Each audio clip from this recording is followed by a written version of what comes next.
When I first heard about a group of South Africans who were stranded in Ukraine and now asking government to rescue them, my first thought was, should they even come back?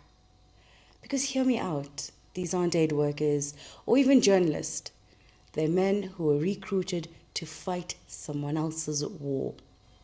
And a security expert told me that this is actually dangerous for us South Africans. These individuals are highly trained. In fact, I believe they're even better trained than our own SANDF soldiers.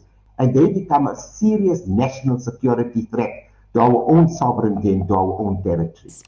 So the group is made up of young men who were lured into wars. They're from KwaZulu-Natal as well as East London. They're now stranded and asking government to rescue them.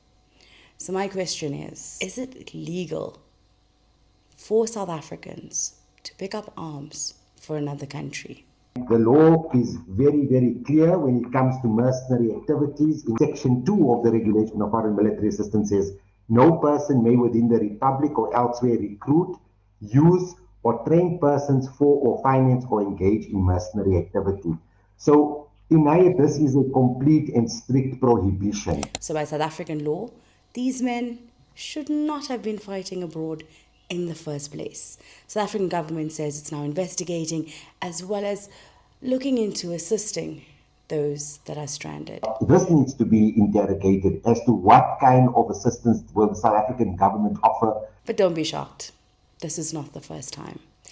Hundreds of South Africans fight in the Israeli Defense Force.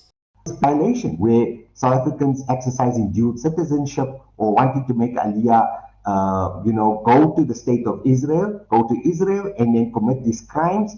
For their intents and purposes, they may be revoking their residency, but they're still retaining their South African citizenship. A country built on the rule of law, should we really be turning a blind eye to citizens who are fighting someone else's fight?